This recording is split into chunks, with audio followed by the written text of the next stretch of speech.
Nate's not real. Everybody knows that. Who? Well, I mean, I didn't see him this weekend, so I can't confirm he's still real. I did not either.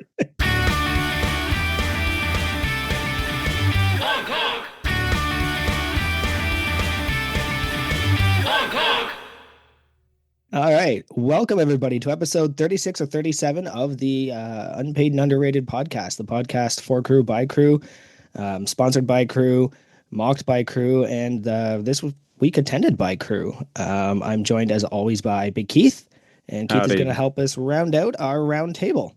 Howdy, howdy. So we got here this week, we got Big Dr. Hogan. How's it going? We got Big Antony. What's up, guys? Big Bryce. What's up? And our newly minted professional strongman, Big Tyler Thompson, TNT himself. Howdy. Welcome, gentlemen. Welcome. So this is the first episode after the Arnold. Everyone here pretty much was there or there in spirit all weekend. So let's just get right into it. I had a blast. Had a great weekend. It's my second time going in the last 3 years. Had reservations about going at first. I was like, it's a big event. It's a big, endeavor. Hogan hooked us up with me and Antony and kind of took care of some of our lodging for us. So that took care of a lot of the financial strain. And, I had a blast. Wouldn't regret it or do not regret going. Just a very good, fun time. I'm sure we'll dive right into at some point later on for any of my personal experiences. But specifically, let's see. How do we want to do this? We want to just get into Tyler's event here. I want to hear about Tyler being a strongman and a professional strongman. That's kind of the highlight of my tonight's episode, at least for the first. Give you the floor for about 5-10 minutes, Tyler. You want to tell us how you how your weekend went? Yeah. I got in Friday for weigh-ins and checking all that stuff. So Friday was my main day to see everyone, go to the booth, walk around the convention. Friday, the big thing of the weekend, got my Hall of Fame cup. Big thing of the weekend. So a lot of people get those this weekend. I think there was 6 or 7. Oh, yeah. Several newly minted Hall of Famers. But yeah, I was in the Arnold Strongman Pro-Am. That is the first year it's ever been a pro show, so that was really interesting.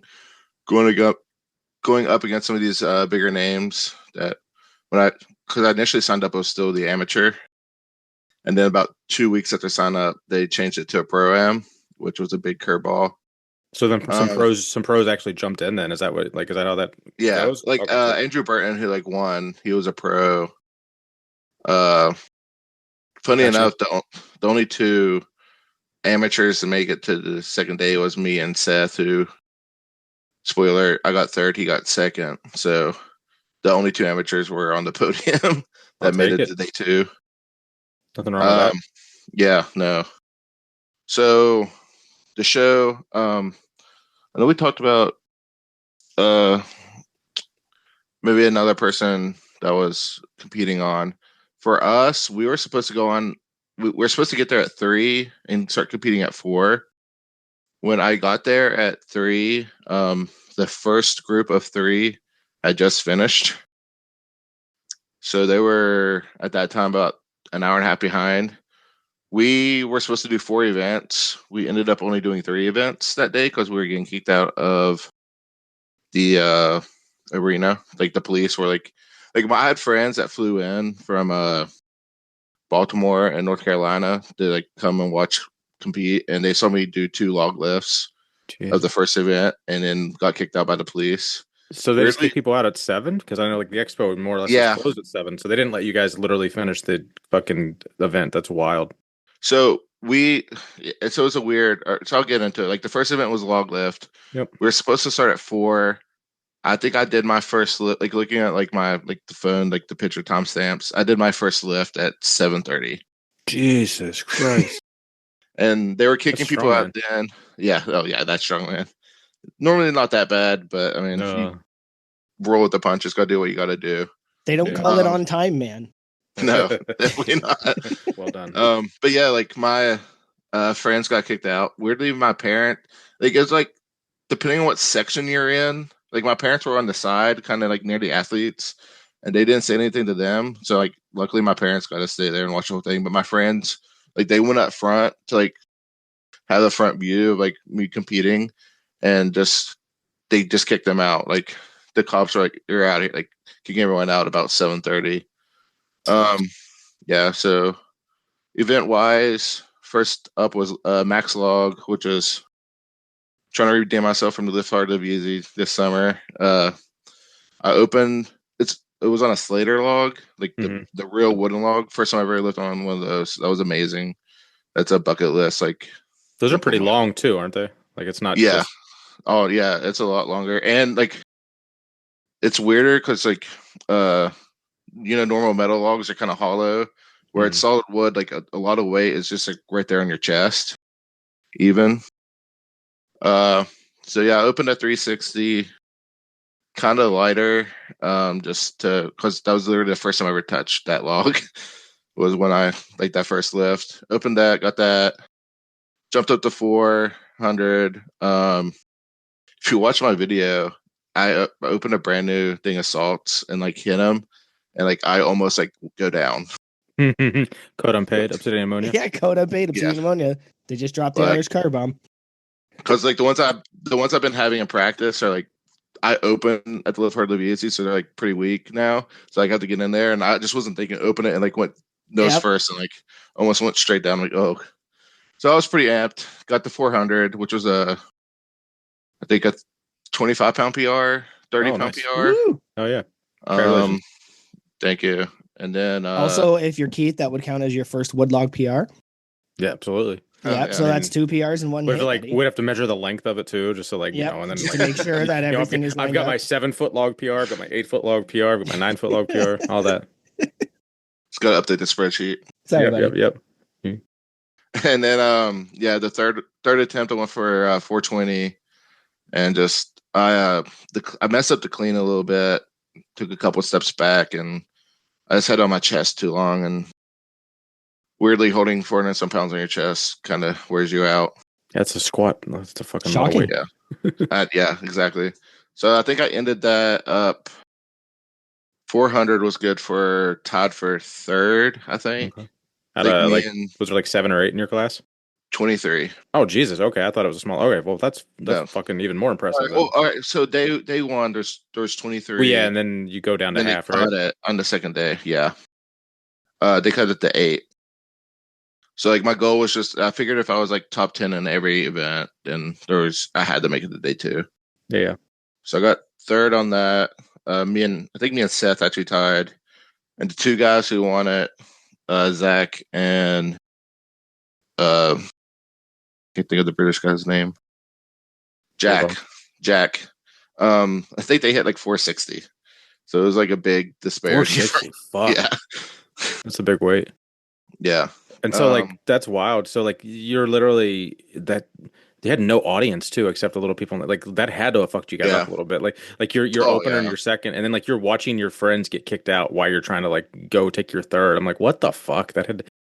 Yeah. I don't know who dropped the fifth. If that's just the expo itself or the promoters. Obviously they were late, but like they sounded like even if they were on time, you would have been getting kicked out towards the third event anyway. Like it sounds like they were planning on being there till fucking 9-10 o'clock either way. Yeah, I'm not sure what they were thinking with the time schedule they had. Like you look at it and there's no way. So I think another thing is like the earlier groups had a lot more time. Like they had a lot more time. Like I think I did. Vlog I got to warm up because another group was still going. But like the other 2 things, I'll get to it. But like I did not warm up at all for deadlift or yoke. Yeah, it was. Yeah, I'm not sure what. I figured it'd be a little late, but I didn't think that late. Yeah. So like we ended. So it was like 8 o'clock.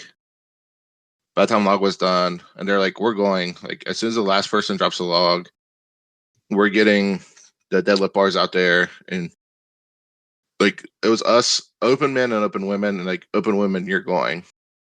So from my third attempt at log to my deadlift, I think was about 15 minutes, maybe 20 minutes. Our deadlift was 900-pound trap bar for reps. Yeah, that's wild. Was that the heavier trump or the lighter trump? Or That was a the heavier. lighter? Okay, yeah, that's Yeah, still... that was a heavier. I think the light bar was like 780. Jesus. So for warm ups for that, I hit like 400 for like 2 or 3, and like 750 for like 2 or 3, Damn. and like that. And then like, yep, you're going. On that, I hit it twice. Yeah, I hit the 900 twice. I wanted 3 to 5. Like going into the event, I was thinking 3 to 5. I don't know why. Just this, the trap bar just wasn't.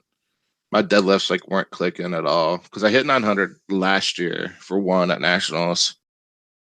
But so I was thinking 3 to 5, but like all through prep, like I was like missing like reps or just like not even like I missed like my top program single my last week. Like I didn't even budget off the ground.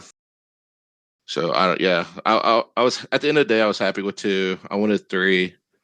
I got the third one up to my knees, and then funny thing about trap bar is there's no way to like hitch.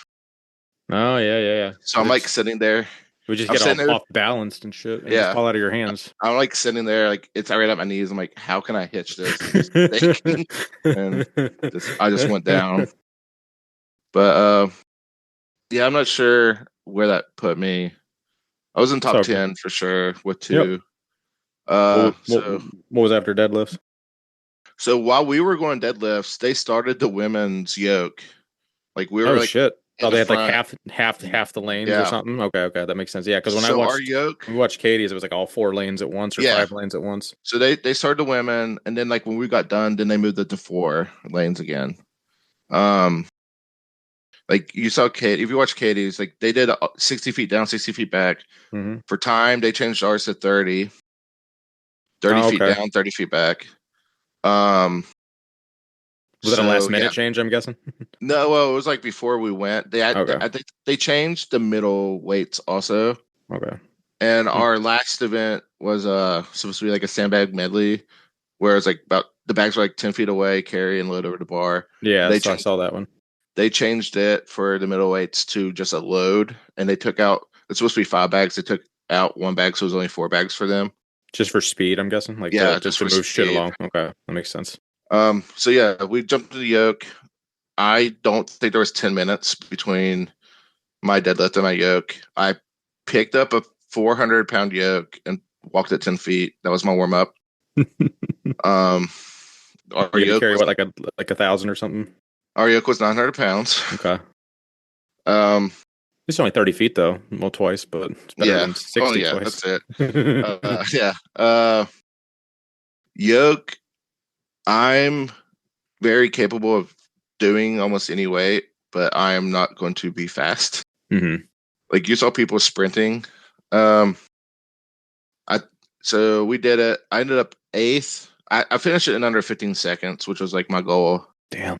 Let's say dropped it. I did 14.8. I think the winner did it in like 11, which is insane. So I finished 8th, and so then we had sandbags to go, and they just canceled them because we were getting kicked out of the arena at that time. Yeah. So that wasn't picked up the next day. That was just a done event. No, and it's just a done event. Just finished. Okay, that makes sense. Just a done event, canceled them, which kind of sucks. I made it the day 2, so I'm not that upset about it because those sandbags were heavy as crap and it sucked. I think the top sandbag was 400 pounds. It was 350 to 400 through 4 bags. So what time did you guys get out of the expo there on Friday? 9:30. Okay, so not. That's wild. Yeah. They wouldn't just let it be open. I guess it was maybe a security thing. They probably like lock the main doors, and there's like, you guys can't be in here. It's a liability issue if you have a bunch of people. I don't know why. Like the cops are the cops are the ones. Oh no, like 9. So yeah, I got my medal. They didn't have the staff. Like they just didn't have like security and shit. They just weren't gonna let people be there unattended, I guess. Tyler, how's the temperature? Nicole was watching it on the updates on Reddit, and she said they turned off the heat like around like 7:30 or something. Makes sense. Save I money. mean, I'm 400 pounds, so I don't really tell. By the athletes was like a bay door that like it was definitely like cold coming through that. So it's kind of like where you were, kind of. Yeah, it was cold as shit by Chick-fil-A. Yeah. Well, I mean, that's kind of where we were. Yeah, it was cold as fuck over there. So I guess it was cold. I was fine. I was some. Yeah. So I ended the day one in fifth. Top eight moved on to day two. So that was my main goal going in, was getting to day two. Nice. Started day two. They rearranged the points to only people that made the top eight, and that dropped me to eighth. So I was in an eighth. Oh, okay, I see. Yeah. Yeah, just so then you had to go first on everything, or at least to the next event. Yeah. Okay. Yeah. So another quick change they made last minute. Our fifth event, which was actually our fourth event, was supposed to be a hoist lift. So it's supposed to be just a rope over a pulley, and you just like you were okay. seated, and you're pulling a rope. I was wondering what I saw people say something about a hoist, but I didn't know what the fuck they were talking about. So that makes sense. So supposedly, they built like this extravagant whatever. That's what you were training when the meme was created. Yeah, when you fell off the bench. Yeah, man, that's missed opportunity, exactly Arnold. Missed opportunity. I'm mostly over here laughing at the idea of Matthew Hoystalls. Happy birthday to him, apparently. I don't know, man. But yeah, the rig or whatever they built took too long to put up, and we were for that event we were on the rogue, like one of the rogue stages, like one of the main stages. Mm-hmm. The one in the middle, right? That one was the one on the side, like by the extra strong. Okay, where XPC bench was the day before. Okay, yeah. Yep. And I guess the time we had on that stage, they didn't have enough time to build it, have everyone go, and then take it down. So they changed the event from a hoist lift to an axle clean and press away. Oh yeah, with the so they just borrowed it from the fireman's event. Yeah, it was the one with the big truck tires, and they were bouncy as shit, weren't they? Because Strongman Court does the same. Like they put on both shows. Gotcha. Yeah. So poorly. Yeah. Yeah, it was the axle with the tires. For us, open was 325, which was kind of light, but they said they wanted to save our biceps, especially with like max keg after, and that's a lot because it was full clean and press, not just a press away. So that's a lot of fucking... No, it was a press away. Oh, okay. Well, still. Like it was clean once and then press away. Still a lot of fucking work. So I started. Again, we've been for the past couple of months been training for a max log. I haven't even touched an axle since this year. In my head, I was thinking 10. I went out, got 8. I was the first one to go because I was the 8th. Got 8. The tire, I think the tires kind of, the big tires like threw off my balance a bit on a couple of the reps. If you like seen the video, I think like 9 or 10 was there if I had like actually had practice. Actually, more was there if I had practice, but like something. But yeah, went out with 8. Wasn't sure how that'd do. The 2 people I thought would beat me did, and Andrew Burton, who won, tied me. So I ended up tied 3rd in that event. Nice. And that jumped me from 8th back up to 5th. Mm-hmm. And then the last event of the day was max keg over bar. They had up the 700-pound kegs on there, which is absolutely insane. And was that like a rising bar or just 3 attempts? Like, could you have done all 8 if you wanted to? It was just 3 attempts total. It was 3 attempts, and you got a 4th attempt that was above the world record. What's the world record? Fucking something no one touched, I'd imagine. Maybe. Okay. So going into this event, I had only trained up to 300 pounds because that's how big of a keg my gym has. Mm-hmm. So I was like doing weird things. We're taking like the stretching bands, and, like wrapping around it and like attaching chains Nice. to the keg to try to like I can see get it that. a little heavier. So I think like with the chains, the heaviest I've cleaned was like 400. Okay. My second contest ever, like while I was still full-time CrossFit, before I even had a coach or anything, I loaded a 469 keg. So like I loaded heavy before, but like I wasn't sure. Um, for warm-ups for that, we had a 300-pound sandbag. Was our warm-up in the back for the keg. So I just cleaned that like twice. And it was up there. You called your weight. You called your weight, but you called your weight in like order. So like the 8th place called their weight, 7th. I opened at 450, got it pretty easy. Jumped up to 525. Got that a little tough, and then the next jump was 550. Because it was 25 increments. 550 would have tied the world record. Nice. I got it to like my hands were like almost even with the bar, but like I was still, it was like close, but it was still forever away. Like I got the 550 on my chest. No one. With that, I tied for first with Andrew again at 525. No one else attempted. I think like 2 people attempted the 550. No one got it. Mark attempted 575.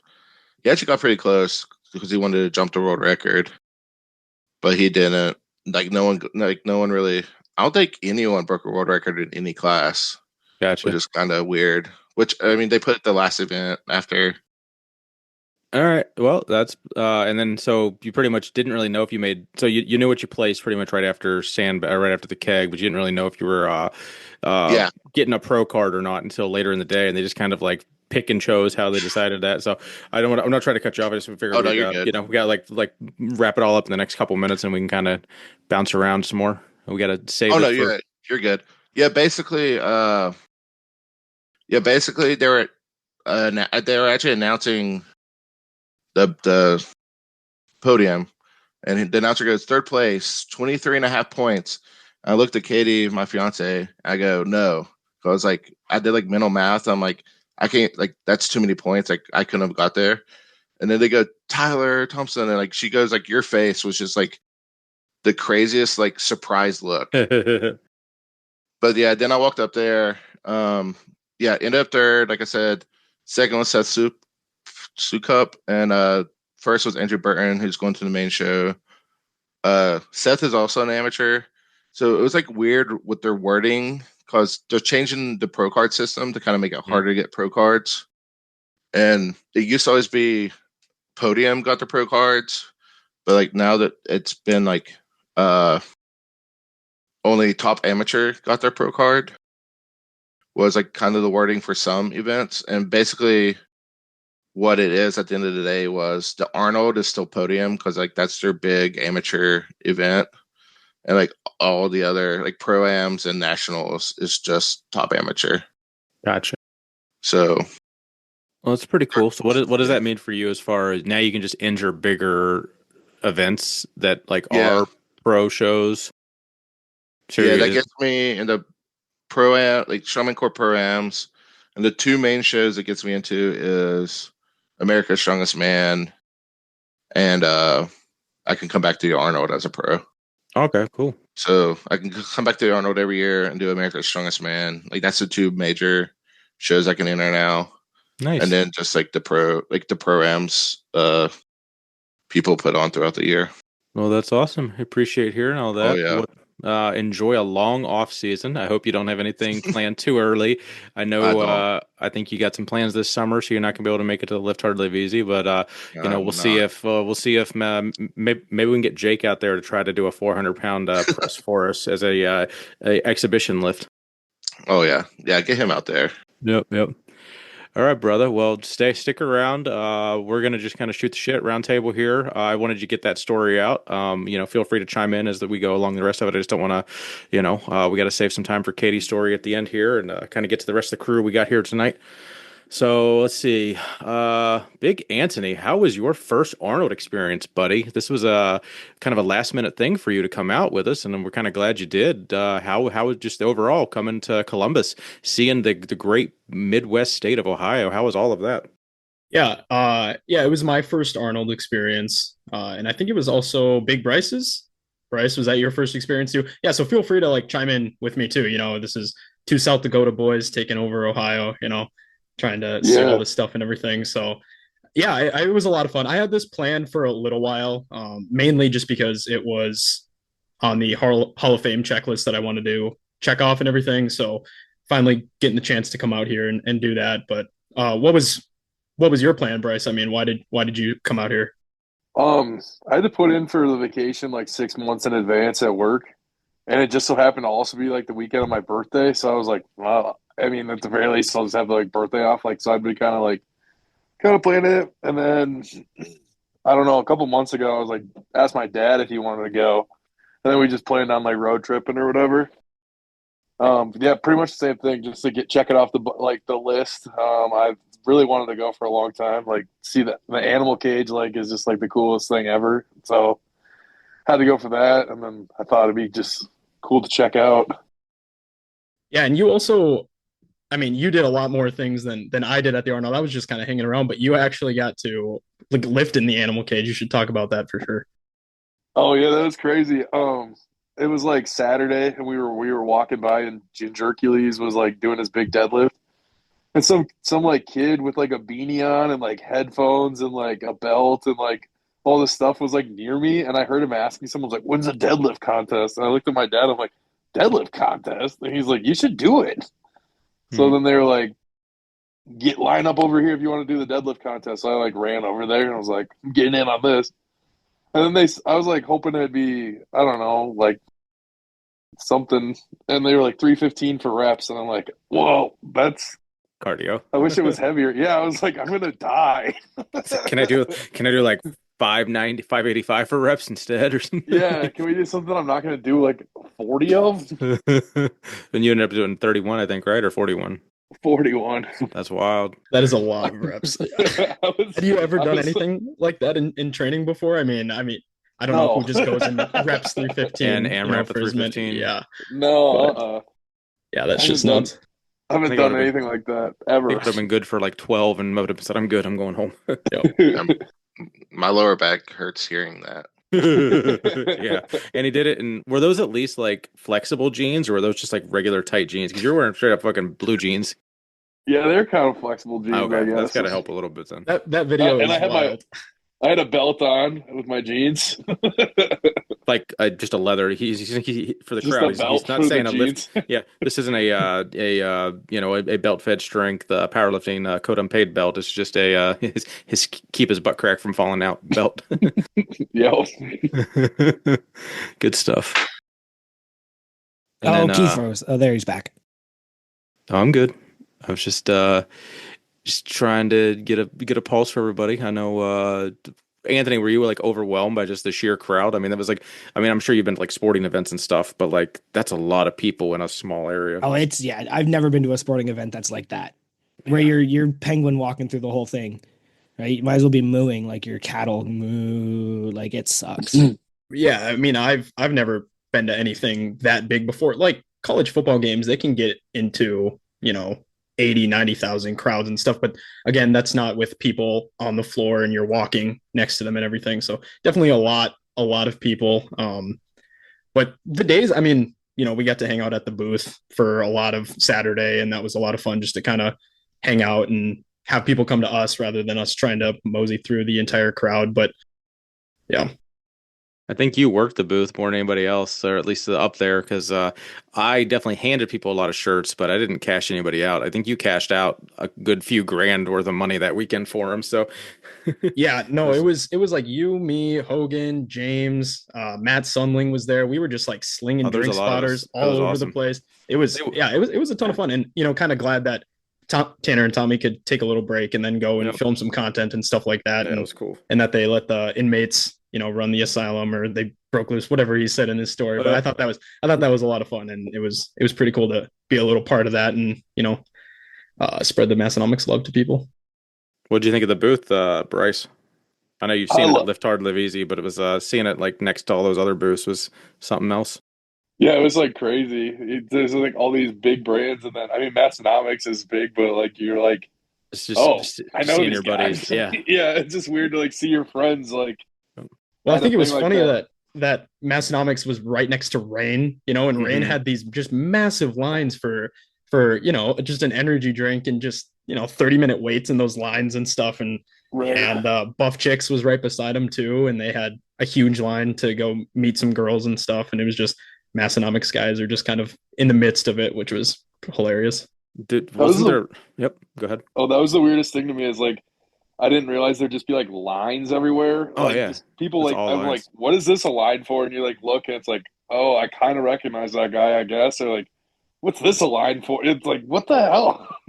But it always It just baffles me. blocks traffic. They're just straight. You're waiting for a half hour for a $3 energy drink for free. Like, I'll just buy like sell me like let me buy one somewhere from a vending machine or Is there a like lineup that's shorter where I can give you yeah money? yeah because Yeah. I mean I think I did get like two of them throughout the weekend, but I never got one. And if the line was more than 10 people, like I would just be tired instead. It's easier to be tired than to wait a half hour. Over by like we were on Strongman was on the other side, and Young LA was over there. Youngla, Oh my, yeah, they that was fucking wild. 3+ hour long like lines Yep, yep. for people I haven't even heard of. They had some good names there. I think they had John Jones, the UFC fighter. Yeah, Jay it, Cutler was over there at some times, but then they yeah, have these fitness Yeah, Roddy influencers. Coleman was there too. But Yeah, like, yep. then they had like all these TikTok stars and stuff like I never heard of. Like, And they had some of 3 hour. like the longest lines. Yeah. Oh, it was insane. And then there's third like you all the strongmen just like unified. Like we all hate Young now just because of like their music. Well, It was like you were at a They club would the whole and time. and Were they doing like a Youngla, smoke machine too or something? Because it was all smoky over there. Yeah, probably. they're pretty well known for like sponsoring fucking anybody, right? And like that's the thing is that's why all these kids flock there because Yeah. it's like they want their first sponsorship with their 400 followers, and that's I think that's really what brings a lot of those kids there. That was another thing. Like just so many like vloggers of people like I've never even seen of or heard of or anything. Just walking around with cameras everywhere. Yep. It was such a juxtaposition between the strongman and then that booth Yeah. next to it. 'Cause Yeah. from Polar some end, opposites. I thought it kind of took all the broccoli heads and kept them in one place, which was nice when you walked everywhere else. But I spent Yeah. a great time at the strongman area, and I'm like, this is not my scene. What's going on here? Yeah, and we were like surrounded by him. When you and I were sitting there watching Katie, we like looked behind us and there's like, like 10 people deep watching Strongman and then just like 4 rows from Youngla's booth all the way out, like literally 600 feet going the other direction. It was wild. Hogan, what did you think about their new booth setup? You're someone that's been there the last couple years, I think, right? Or not, like the location and just the downsize. Yeah. What's your thoughts on that? I thought the location, I think I heard this from everybody. The location was so much better, and I think just perfect. Like where that is, you had a lot of open space off the side. I mean, it was really nice when Rain finally did turn off the music because then your kind of ears got a break. But just that location for foot traffic, I think is great. And going down to a single size booth, I think I couldn't remember what the double looked like after seeing it. It compressed well. And I think it being an end cap booth, everyone could kind of still corral and hang Mhm. out just off to the side, and that wasn't really a big deal in space. So, I mean, if they can get the same spot, I don't know how all that works, but that end of the area was so much better. Yeah, I agree. Bryce, you bought all kinds of. I feel like you were out running around on Facebook Marketplace more than you were at the expo or hanging out with crew, buddy. I think we were. My dad, I don't know. My dad was just like, he'd been like looking at Marketplace for like a week leading up and was just like really getting into it. He was like really pumped up about weights. And so like we picked up some stuff on the way out there. And then like Saturday morning we woke up and he's like, hey, because he gets up really early. I woke up and he's like, hey, you want to go get some York hundreds? And I was like, of course I do. So, and he's like, Andy has a 55-pound round head. And I was like, for like $50. I'm like, okay, perfect. So like we went and we scooped those up. And then it was like still early in the day. And we went and like, want to have breakfast at Bob Evans? And I'm like, yeah, let's do it. I mean, we got to. We're in Ohio, right? And then we just like went down a rabbit hole and the day got away from us. It was like 3 o'clock and we're like, holy shit, we're gonna miss the Arnold. Well, I mean, I think you've been hanging out with Huck. You've been hanging out with Huck Finn too long because you had hit bench night in America and slept in the barn gym the night before, or well, I guess 2 nights before as well. So that was pretty cool. Was that a little bucket list experience for you hanging out with Huck Finn? I would say so, yeah. I mean, I met him when Oh yeah, yeah, I that's slept true. at Massonomics gym with him on February 1st, I think. And then I slept in his gym like at the end of the month. For Oh, you were there for that 72 hours or no, 194 hours or 7 weeks. yeah. You did. It was actually funny. I watched your YouTube video. I think you were there for like 16 hours or something or less, and you said like 32 hours or something. I got a kick out of that. It Dude, kind of it felt like it. It was harking cold on as fuck. his. It was so cold up Oh, there. yeah. Well, I mean, you got to stoke that fire. Dude, I woke up and it was It probably like going burns through out. yeah, it probably burns through the whole. You probably fill it up and it only burns for a couple hours before it burns out. I bet. Yeah, I woke up in the night and it was like just like embers. I was Uh, freezing. yeah, that wouldn't be good. Yeah. When we got up at like 4:30 in the morning and left his house by like 5. Did you get to meet It was Karen? yeah, I met Nice. Karen. That's cool. She's a nice lady. Still out there dragging ink and slinging shirts. Yeah. Yeah, that was Bench Night in America was good. I got to see my best friend, Big Boss Man. Yeah, he didn't hit her Uh girlfriend this time because she wasn't there, I guess. no, that's why I couldn't bring her there. Yeah, no, not not That's not home turf. not safe for him, No, boss man. she wouldn't know what to do. And then the mechanic, Cowboy Cam. I got the bench with Cowboy Cam. Oh It my was a God, good time. the fucking picture. They were even talking about it on Let's Get Stupid today. How fucking like you're 6'7" and Cam's like 5'5" or 5'6" maybe. Like he's shorter than Callis, isn't he? So and it might have been a little bit of perspective, I think it's a bad angle. He was but like it was like, further from the yeah, camera yeah. I too. mean, obviously you were significantly taller. You're damn near a foot taller than him, but the picture made it look like 2 feet, and it was the funniest fucking thing ever. And Cam's not a small dude. He's like 250 pounds, I think. So it was just the funniest fucking picture I've seen in a while. I laughed so hard at that. My dad sent that picture to like one of his buddies, and his friend was like, "Damn, Tim, I didn't know when you didn't have sleeves on, your arms were that big." But yeah, that Bench Night in America was awesome. Definitely a bucket list item. I'd have to go back. Yeah. Might have to just move.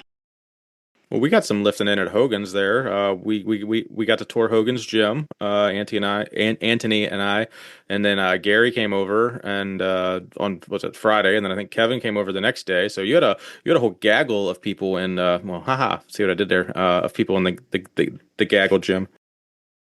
It was great. I did not know how many people we could fit in there. And I think, was it you, Antony? You come in and you're like, it was you or Kevin, and they're I think it like, was Kevin. you make it look bigger than it is in real life. Yeah, Because yeah. it's a very small one stall garage. It is much smaller than it looks in the camera. I think being a 5'5" guy, I'm definitely not adding to the height in that room. So I'm impressed we fit as many people as we did. Hey, according to Instagram and Discord, we are all over 6 feet. That's. I mean, I have photographic proof.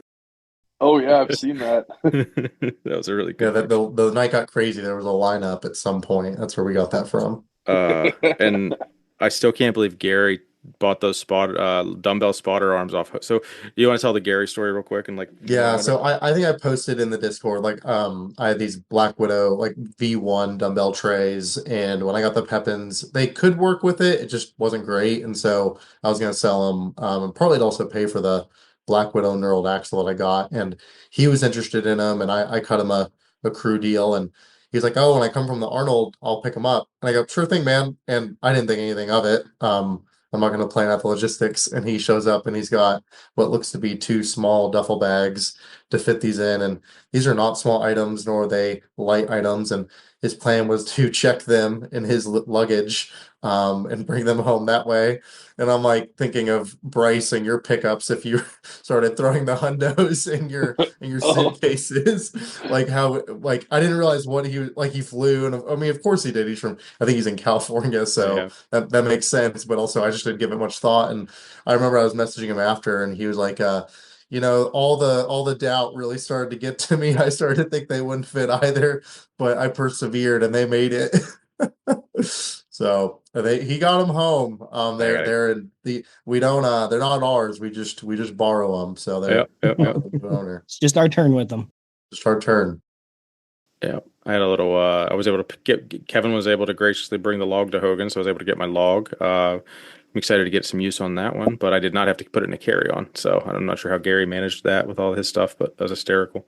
Did you end up being the circus dumbbell? I don't know why I'm blanking No, on that. they wanted me to come Saturday night, and we were literally out till fucking midnight, so that wasn't going to happen. And then they were gone by the time, like they were basically telling me they were going to hit the road by 6 or 7, and I didn't leave your house till 7, and they were a half hour the other direction. So I just told them, Travis and Stewart in West Virginia, I'm going to my parents in like 2 months, so I'll pick it up then on the holiday weekend, hopefully. So it's still not in my possession, but it wasn't worth like trying to go get an Uber to your house at like 7 o'clock and miss the entire Saturday night shenanigans, which we'll probably get to in a bit. But let's actually break down the Arnold a little bit before we can get to some of the after hour stuff. So I don't know, Anthony, just the itinerary. What'd you do Friday? What just I know what we did, but I mean, was Friday anything we missed? We watched some powerlifting. We went to some booths. We hung out. We watched the sisters do some videos and whatnot. And Friday night we didn't go. Did we do any? Was there any after? Oh, Friday night dinner. Hit Friday night. Yeah, talk to us about Friday night dinner, and that was actually a really cool experience for me. Yeah, that was. I don't know what time we left the expo. We got kicked out by the cops that came. Yeah, for walking sure. us all through and everything. So we shut down the booth with some of the crew. We left the expo and it was late, so we were all getting pretty hungry. And I'm not sure how we met up with. The plan was to get some supper after the expo, and Basement Brandon was with us. No Way Jose was with us. James, the occupational therapist, was with us. And yeah, I'm not really sure how that whole group got together, but we all decided that Shake Shack sounded good, and we walked over that way and had some supper all together. And yeah, we didn't do too much with that. I know Brandon was with us, and I'm not sure if I'm missing anyone else. Yeah. But O'Doyle rules. Yep. Yeah. So you and Hogan, obviously. Yep. So Yep.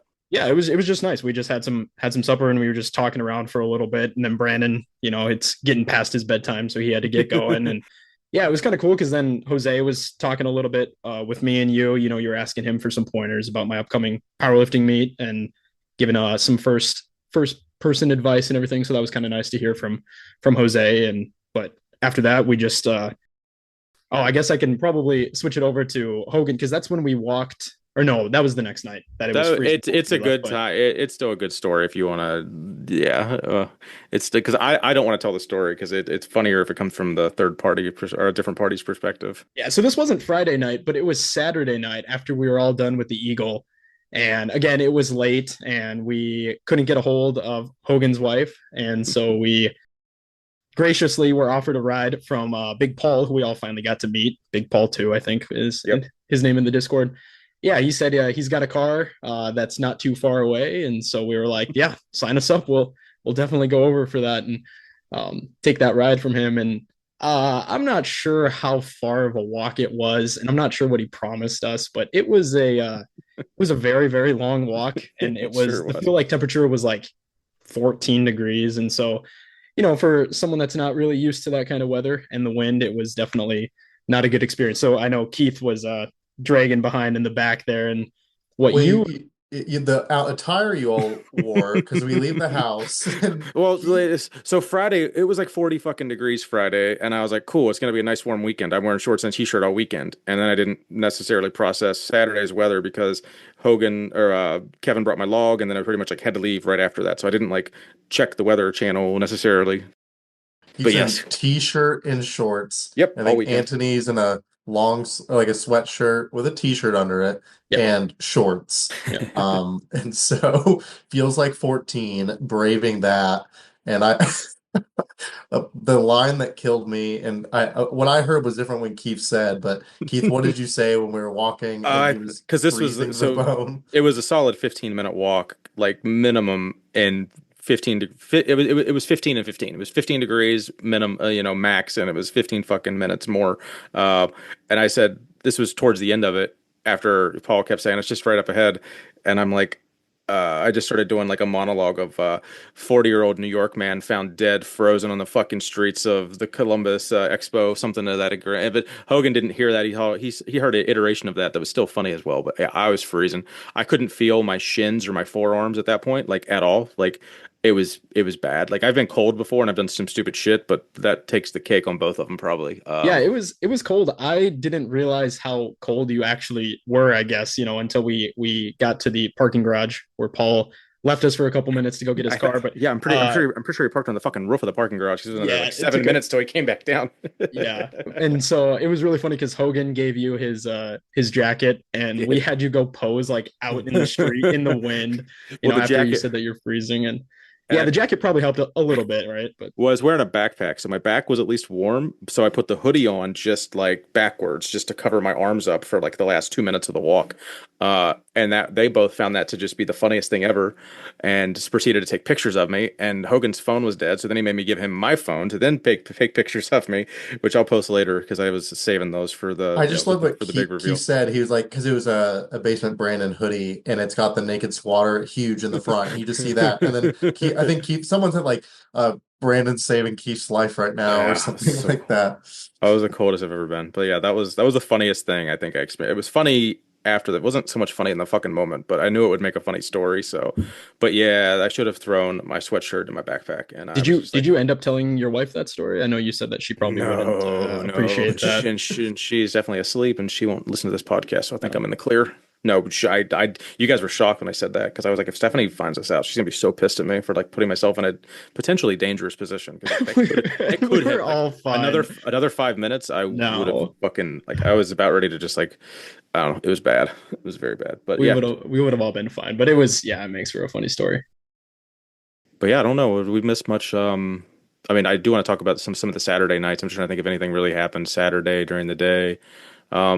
Meeting Brandon was awesome. Like I've been talking to Basement Brandon for literally like 7 or 8 years, like regularly in DMs and whatnot. So finally meeting him in person was probably the coolest person I haven't met, I guess. Like he's definitely still crew too. He has always been a supporting member. I personally met, I don't know, close to a dozen new crew, probably people that I've either some people I didn't know at all and like couldn't tell you if know them on Instagram either, and then other ones like I've finally met like the Alabama contingency, whatever the fuck, the Love Lady brothers and a cousin, I think it was. I met all them. Forgot to ask him if one of them had a tattoo because I've said that like 9 times on the podcast because I thought one of them did, but I've completely biffed on remembering that. But yeah, just met a ton of new crew. That was the funnest part for me. Like we literally hung out at the booth. Like I did like 2 or 3, I think I did like 5 laps over both days around the whole expo and watched maybe 2 hours of Strongman, watched most of Katie's show. Never made it back over to Tyler's because, well, I'm glad I didn't even waste time because it literally didn't happen when we were even in the fucking a venue. Didn't get a chance to watch Bryce in the cage. But yeah, I literally was, I think it was, so if I was in the expo for 10 hours, I was at Massonomic's booth for like 6 of it probably. Watched a good bit of USAPL powerlifting just because Friday was nice because it was like, it was Masters. So like the seating was only 3/4 full. So you could always go sit over there and have it like rest your feet for a half hour. If you tried to do that Saturday, it wasn't an option because it was the open and it was just fucking a madhouse. So I didn't really get to watch anybody compete over there that day. A lot of other crew competed too. We had Big Matt Cesney and Big Eddie competed in the WPPL Dave's off-campus show, and then Matt Sumlin competed at XPC at the venue, and then we'll get to Katie in a little bit, unless you can tell her story. I'm trying to think if anybody else can. I think that might be everybody that competed. No, Nas and Brandon competed in USAPL. I don't know if anybody else was crew that competed. But yeah, that was like 6 crew or so that put in some work, so that was really cool. And I heard, Dave, from everything I saw and heard, Dave put on a good meet as always, Dave and Katie. So it was fun. Yeah, somebody else, Bryce. What else? What else didn't we talk about? Kick us off on Saturday night. Where did we go out to dinner or anything? What happened? Yeah, Saturday night. Before you Irish goodbye to everybody, you fuck. Hey, Tanner wasn't supposed to tell. We went to the Eagle. And me and my dad got like a couple chickens, I think. We ate a couple chickens. And then I don't know, we hung out at the Eagle. You were there for a couple hours. Yeah, then they like kind of did they shut down like the upstairs part and it was just a bar No. downstairs? Well, yeah, Hogan, you want to say? I don't want to. I don't want to be the one that Yeah, toxic. I know what happened, but I Well, don't know. I just know we had to leave. I think it was just yeah, we just left and we were going to go to a bar and then we proceeded to literally bar hop, as in just walk into bars and turn around and leave, probably to 4 or 5 different bars. it was And then legitimately four. we ended back up in the Eagle Bar, which at the very beginning, Tanner or Tommy, one of them just goes, maybe we can just go down to the Eagle Bar. It looked like it had a nice spot and we ended up all the way back at the Eagle. I didn't want to miss this because this was a great experience of so Paul does a reservation and he figured out that whole mess because open table and I went to go do it wasn't really cooperating. We go to the front and he told us that, at least I saw in the Discord, he put it under Edmund Fitzgerald. And so I look at this guy and he's like, what's the reservation for? And I go, Edmund Fitzgerald. And he goes, nothing for it. And then I go, try Paul. And he goes, yep, gotcha. And I was like, Paul, party at 20. Yeah, I asked him later, and he's like, "Yeah, I booked for both, and they just combined them and took out the Edmund Fitzgerald That's one." funny. And so we end up just being there for the remainder of the night, and then give Keith some hypothermia. If only he had done the reservation for 26 under Edmund Fitzgerald. We filled that. We We were had like a over whole 20. party room. Yeah. We couldn't even fit everybody, unfortunately. Yeah, I felt but bad. It was Barefoot couldn't. They kind of showed up left like 20 minutes into it, and there was no room for them because the reservation was for already 20, and we were already over 20. So I think they just ate at the bar right outside, but I think they were pretty smoked and wanted to get out. But that was cool. I talked to them. I talked to Shelby and Ryan a good bit. Actually, that was funny. It took me like 20 minutes to get a picture with Shelby and Ryan because they were both so big. This is like at 6:30 when there was like shouldn't have been too many people there. And it's like when Shelby was free and I was talking to her, Ryan was dealing with a customer. And then I literally talked to Shelby for like 15 minutes and then I was like, Ryan's not done with the customer. I'm gonna just walk back to Massnomics. Came back, it was like the opposite. So then like I think it literally took me a halp hour by the time we got a nice little photo shoot with them just because Was Blake there and would you have known? I don't know, and no, I've never seen a picture of it. There were a few other people working the booth with them, but they were busy. I think I hope they sold a lot of shoes because they were every time I walked by that booth, they were letting someone try on shoes all weekend. I think the only thing we missed was we did I wouldn't say inadvertently. I would have cared less, but we didn't leave because it was a gay bar. We left because they didn't let anybody in with backpacks, and they were going to make us all put their backpacks in a room, but someone had a coin box with them that couldn't be left unattended, basically. So we couldn't. No one was going to leave their backpacks. So, but that was that was an experience. I put that off the Hall of Fame checklist of been in a gay bar for 90 seconds. What? I've never been. I don't go to regular. I don't go to. I'm The Hall of Fame is that for, Keith? That's what I'm wondering. Like, Oh. put You that never on went the, to West Versa? It was just an experience I've never had. I don't have a whole lot of new experience as a near 40-year-old man, so now I can say I've been in a gay bar. That's nice. Yeah. I'm still not convinced it was a gay bar. I think it was just a very progressive downtown Columbus bar. And I remember when doing that walk, Antony's like looking around in amazement. He goes, I've never walked in a city at night before. Aw. It was very sweet. I was like, oh, Pretty big. Like I was looking up, I was like, oh, it was, it was really nice. It's so and bright. we're definitely you could tell When it does was everyone go to bed? We didn't get back to Hogan's till after midnight, or right at midnight, I believe. But I think we pretty much the Eagle closed at midnight, and we all kind of moseyed out of there by 11:30 or so. I think maybe even 11:45. So I think you guys, Bryce, your puffin is sending me off, bud. I need a selfie of you with that puffin. Yeah, that thing. Yeah, because I was breathing loud or something. No, I've got a puffin picture here too. fucking Dave I Taylor. definitely Puffin is sending me off, man. No. It's killing me because I've got puffin pictures in the house too. Oh, dude, you got to see the best wall. Yep. All right, we're all walking with Bryce. Oh, It's hell just yeah. caricatures of us from the fair and then Coneheads. Is that Big Boss And a Man? Christmas picture. Big Boss Man. That's Big Boss That's my Man. best friend, Keith. That's one of the best friends. But Welcome, yeah, welcome, Big Hot. Well, does anybody else? Well, I want Katie to get a chance to tell her venue story. I know Joey had some stuff he wanted to talk about. Does anybody else? Friday, Saturday, the Arnold in general. Hogan stuck around for Sunday. That's the one thing I didn't. I know you got some cool pictures with some cool guys. Were you at the booth all day Sunday too? And We were watching the strongman, all the events on Sunday. And then we did some in between, some walking around, and Nicole came, and so she got to check that off her card. nice. And then we brought Steve, our bearded dragon. And that is how you get to meet and skip lines for all your favorite pro strongmen. I have an amazing picture with Tom Stoltman and Bobby Thompson with Tom holding Steve. And Steve's kind of a big lizard, I think, but talk about making a guy look small. He looked tiny Yeah, little gecko. on Tom. It's a great picture we got. But besides that, we mostly just kind of I gave her the crash course on here's what young Lo looks like, here's what this looks like. So then that was about it though. I love that. Like we mostly refused to say Young LA, and like I had never heard of him until that, and that evening or till and I was like, okay. When I first heard it, know I who you said are. I heard the Young LA booth, and I go, "Who's that?" Yep. Because they very much sound like an influencer name. Because I mean, lots of influencers have booths, and I look at and we get back there, and I go, "Oh, this is like a $1 million booth at least. It was massive. It was ridiculous."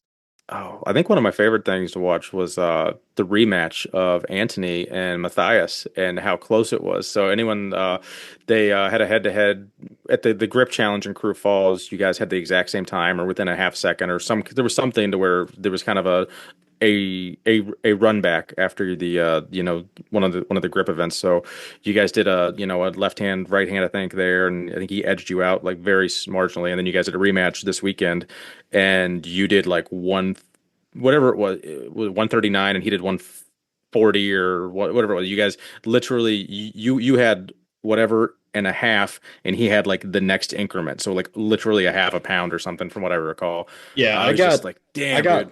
I got 140 on the dynamometer, and he got 141. Yeah, that's what it was. And so he won the second round of that. I won in Crew Falls, and so Okay, he won good this deal. one. So we're Oh, doing so that tied up. tiebreaker at Yeah, we got to Lift Hard, the best yeah. of three at Lift Hard Livy Z. nice. So We have to make sure he makes it out. He literally is just on the wait list now because I don't think his wife was expecting him to go back out from what I had Right. gathered from our conversation with her. yeah, he was saying that he's going to make it out specifically for this tiebreaker best of three. So at least you he'll have be to there. now. Yeah, If he's he got to doesn't, now. So if he doesn't, you win. Like that's yeah, by forfeit. a forfeit is a loss. So Yes, yeah. it might Yeah, have that a was kind of small fun. asterisk. So we got to make a little cameo at the end of that video that Massonomics just put out. So go check that video out. That was a good video. Yeah, I a lot of enjoyed it. crew, a lot of really strong people. I think the highest Yeah. one was like 211 Yeah, it or was 201, something like it that. was the ginger Hercules dude. He had like Yeah, that guy was- 202 or 203, and then Okay. what tracked a lot was like a lot of people were right in that 17, like 160 to 175, like a lot of strong guys, and people you thought would be higher weren't, and people you thought would be lower. I think like Bryce kind of underperformed there, didn't you, buddy? Didn't you have like 140 or something? Weren't you on the little low? I mean, you beat me, but I don't think you were. Do you remember which you got on the grip string there? Yeah, I got like 135. That was Oh terrible. man, that What? is. I did it Kilos? before. Bryce, I did it that's before, and crazy. I got like 150s. But like, Alright. that's That the thing's thing, I was probably like, Was that it thing's after? probably broken by how many people Well, have it's used super. it. And I hope Tanner I mean, if you're that might be worth investing like the $200 in the not shitty one. a nice like one. Yeah. but I think it's like 500 for the not shitty one, which was probably obnoxious. But if there's like a $200-300 one, like I mean, you might make that much money on this particular YouTube. I don't know how much they make, but like it would be cool to have I don't know, because I don't know how accurate it is. Like if it's consistently giving you an accurate readout, like if you go like 5 times a week at your peak, if it's going to even be close, or if it's like if you're I don't know. Yeah. But yeah, it gives you something to work on, Bryce. yeah, I don't know You gotta buy one and start training, bud. for what. I For- can still hold on to deadlifts fine. I don't care about my grip. Did they get you after you deadlifted in the cage? No, Because I could have figured like that. Well, you should have said. I mean, he said yes, and that's why his grip was so because he had Yeah. just deadlifted. no. I just That's probably the Just one lift drink- I can beat Bryce in now, I guess. So just that's- drinking too many beers happy with with Huck that. Finn all weekend, I guess. Yeah. So We I can go miss around. that. I gotta say, like, one of the biggest things I miss is obviously I do. seeing crew. The second is like hanging out with Huck Finn. He was so drunk the whole time. Every time, like, and so the first year I was there was my first year meeting him, and I was like, this guy's a lot, but I'm able to like match energy with Huck. And then the second year I come in, he stops me on the way in. Karen recognizes me right away. And then me and Huck are just like partying. But again, I was going to point it out that like without Strength Co, without Huck Finn there, Yeah. right? The 2 years I went, at least when I was there, I was like constantly going between them. You Right. wouldn't I have had that this had year. something to do. Like I would go hang out at the Strength Co and I would go deadlift over there and I would go hang out with Huck. None of them were there this year. So it's kind of, you guys saying like you hung out at Massonomics for 6 hours out of the 10. And I was just like, I was never anywhere for more than 20 minutes at any point the 2 years I was there. So that's kind of wild. It was a really different experience from the day I was there in 23. But I wouldn't say it was better or worse. It was just different. I still enjoyed it immensely. Who's someone you guys met? It could be crew or not crew. Who's someone that you met that you were just super excited to meet? Does anybody have one of those experiences? Hogan, did you meet? Well, meeting Tom was probably pretty cool, and Bobby, right? Yeah, and I mean all the pro Brandon. I think it was really great just to finally meet Paul. Because Yeah, Paul saved our ass. I that got to give was a big shout out to him. So that was great. He's my Columbus neighbor. So Does he? it's good I to mean, if he meet. lived, you could actually, maybe try to persuade him to come over and get a lift in with you. I mean, if he's close enough. Yeah, I gotta get it hearing from Sam again so we can get that Another done. Sam, if you listen to this, you disappoint me, buddy. How the fuck do you live in Columbus and not put an appearance in? Even if you just came out to dinner with us, just be like, Paul, don't go to the fucking Arnold. But like, you had literally 40 plus crew in your backyard. I don't know. I mean, I don't know if you work on weekends or you're, doing your dad stuff, I guess. But like, you could have snuck away for a couple hours and come hang out with us, bud. So maybe next year. Anthony, did you meet anybody? I know you tried to get a. I remember there was a couple different YouTubers you were like, or Instagram people. You're like, oh shit, I want to get a picture with that guy. And then I think you did. You said you ended up catching one of them at the end, right? Yeah, there was a couple Instagram people that had popped up or whatever, and I've followed for a while, and I tried to snag a picture with a few of them, but they were off going up to different booths and stuff. I did run into this one YouTuber that I've watched. He doesn't have that many subscribers, so it was just really random and kind of cool to see him there. He just makes gym videos and stuff, and really cool cinematic videos. Brandon, that was Yeah. probably one of the coolest things. It was really surprising too. I knew that he was competing at the Arnold, but I had no idea that we would all just kind of bump into him while he's doing warm-ups and stuff, and that also he would join us for supper at the end there. So that was probably one of the coolest things. Yeah, I would agree. Meeting Brandon, meeting. I've been talking. Probably the second person I've talked to them. Like I've been talking to No Way Jose for years as well. So meeting him was cool. Ran into Jake and Kyle, Garage Gym Experiment and Kaizen, but I've met them multiple times. But I think of other like I didn't get to meet like there was no like this huge big famous person. I did take a picture of someone with Dan Green, which was kind of cool. I didn't really get a chance to talk to Dan Green, but it was when I was walking away from the powerlifting. Like someone was like, he was like, "Oh shit, Mr. Green, can you mind if I take a picture? I know you're probably coaching. I'm sorry, I want to take a second, kind of thing." And but then there was like no one there to take a picture, and he was like going to do a selfie, and I was like walking by. I was like, "Just give me your phone. I'll take a picture of you, bud." um, but other than that, I don't know. It was just a good time. 2 days might be overwhelming enough to like make me go like I think one day would if I was to do it again, I would either pay the extra money and get the strongman ticket and actually have like a full day of like being occupied and then just do the crew hang out at the booth day. Two freedom days where there's nothing really scheduled specifically. I wouldn't say it's boring, but it's hard to like to not have an outline of the day. So I would either do just a one day or like specifically have something to occupy like three-quarters of the other day. That would be my one suggestion, maybe for someone coming new, is don't just free ball it for 2 days. Yeah, I also felt this year was like a lot worse than last year, just people wise. Yeah, I think there was a lot more people there this year, like maybe even pre-COVID. I don't know, like quite how big it was, but there's definitely way more people there than last year. And kind of like you were saying earlier, like Strength Co wasn't there. Like Huck Finn didn't have a booth. I felt like the booths were a lot weirder, like random. Like the owner, like Bells of Steel wasn't there. There's just like random. booths. I felt like not like normal ones you'd see. Mm-hmm. Did that card company show up this year? Mm. Yeah. Okay. So no. I don't know. Oh, wasn't there was one that just never showed up 2 years ago or something? Is that what we're talking Yeah. Yeah. Actually, it was last year. It was like Was right it last next year? to Okay, I Massonomics, missed some that one. card company. Oh. Was the pickle juice company there? No. Yeah. Like cards, like trading cards or like greeting Yeah. Legit. cards? No, legit like trading cards. Oh, There's a yeah. If you look at I the was map, thinking like Hallmark, man. I was like, no, you look at damn. the map. There's a trading card company that always shows up or always signs up, and I've never seen there. I would say there is like it's always there's a couple booths like with Tanner Tommy talking about how much it is to have a booth there. I'm just like, What are you doing here? yeah, exactly.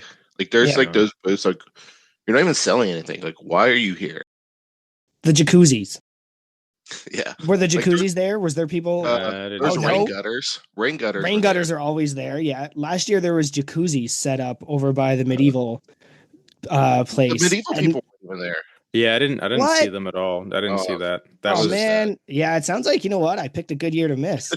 it was We did interesting. we walked around a little bit. We saw foosball upstairs. Yeah. So they had Oh them. yeah, because you're like, this is something we never talk about. They have like pole dancing in other rooms. They have the slap competition. There's the foosball and the ping pong upstairs. Yeah, those are always. Yeah, I never hung out and watched them, but like, yeah, sometimes you wonder like, what are you doing here? Right? My dad and I got a shirt for my sister that's like it's like a really like cool Arnold logo, and then it's this foosball tournament under it. Oh, hell yeah. It's so sick. And then on the front's like a T, like a tornado kind of, and it's like got fire and a soccer ball. What? It was like tornado foosball or something. I don't know. We got her the shirt. She wanted a shirt, so we got her a foosball tournament shirt. Nice. That's good. That's legit. Speaking of shirts, We had everyone to like beg them to sell you the shirt also. Like we had to like find someone and they're like, I don't know, like $20. And we're like, you take cash? And they're like, we only take cash. I love these We're not foosball even supposed to people. be here. We just Yeah, we just pretty stole much. this room. Anthony, were you able to fit all of Garrett's clothes in your carry-on? Because I think he had to you had to buy a more than a couple things for him.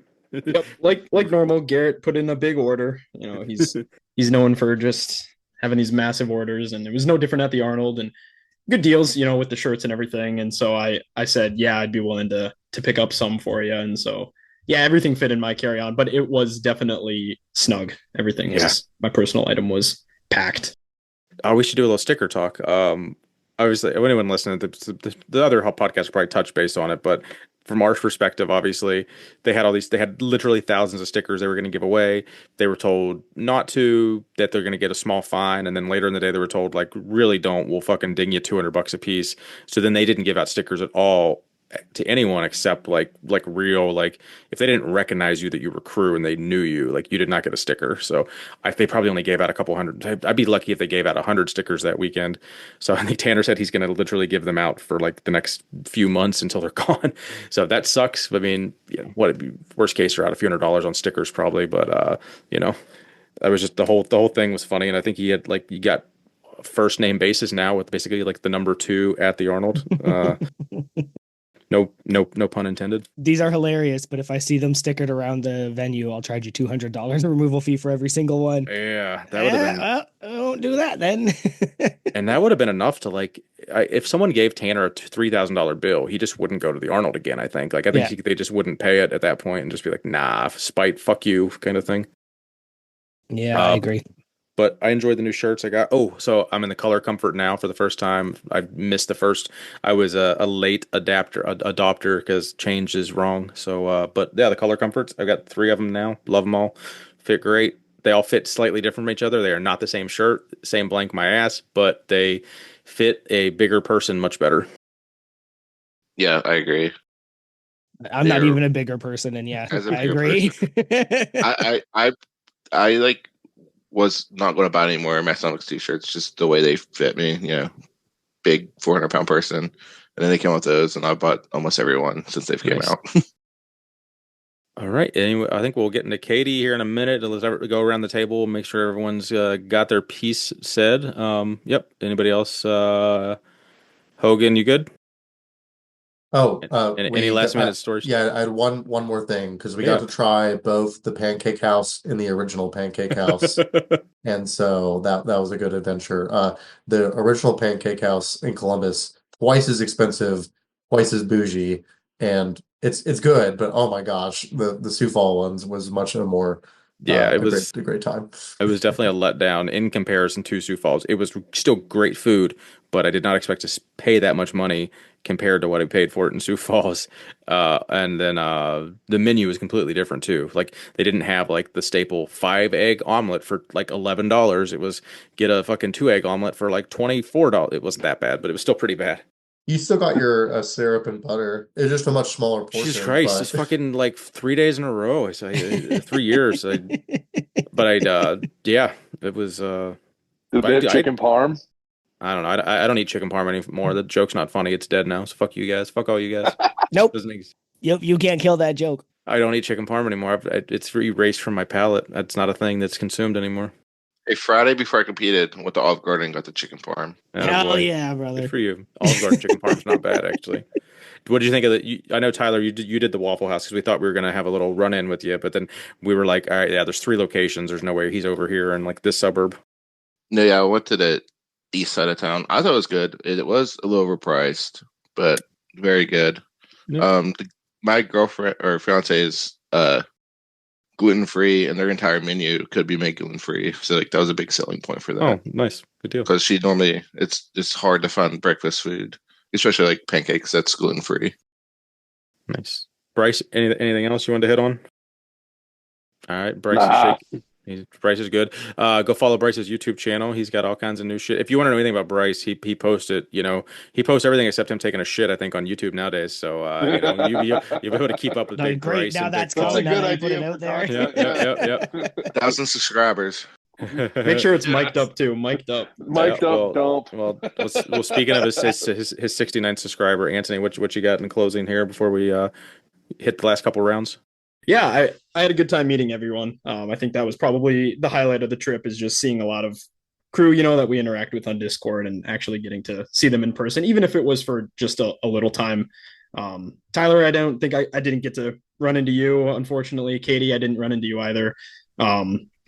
Just our paths didn't cross while I was there, but I followed you guys' stuff and you guys did great and everything. And yeah, I mean, hopefully we get to meet each other in the future sometimes. But yeah, to all the crew that we did get to meet, shout out to everyone, and it was a good time. I would definitely go back again. That was a fun time. So nice. And was the couch that Hogan let you sleep on probably better than any sleeping arrangements at the crew Airbnb, except Matt Suddenly, who got the one bedroom? Who got the only bed? Yeah, I can only imagine that the couch that I was on was much better. That was the best sleep that I've ever had in Ohio. I slept hard. Oh, and I will thank Hogan. So Hogan and his partner have the best fucking spare bedroom mattress I've ever slept on in my life. I've never slept in someone's like quote unquote spare room that wasn't just like a piece of plywood bed. Basically, it was the most comfortable bed I think I've ever slept in outside of like my bed, which is way too expensive. So appreciate you guys going the extra mile there, buddy, because that was a win in my book. Yeah, we'll start taking reservations now for next year. Ah, shit. You mean it's not already reserved for Party of Honeycutt? I think you mean auctions. Oh yeah. Yeah. The first one's free, and then and then you pay double the next time. No, Fuck. now you've got to get them limited edition blue lift shorts. You can't pull those off. You ain't coming. I guess I'll do my Instagram. Hardly know her. I guess I'll do my Instagram stuff after Katie. Either or. No, Katie, you're sitting here patiently. We heard about your cats, and you haven't said anything since. Yeah, you came in with a Jeff hot mic. That was great. Cat food emergency, and then disappeared. Did we lose Antony already? No. He said he would hop off. I was going to tell him not to worry about it if he wanted to stay. Hang out, man. He's gone. If he's still around, he can get back on. Yeah, sorry about the hot mic. So I came in to log on, feed the cat. Then my husband remotely fed the cat from the other room. So we can't have Big Pepper getting too big. So I had to deal with that situation. That's fair. So we heard about Tyler's experience with the, with the late starts and all the last second changes. So tell us about your event, because you did pretty well, I understand. I I did good enough. So one advantage to being a lightweight woman is you almost always go first.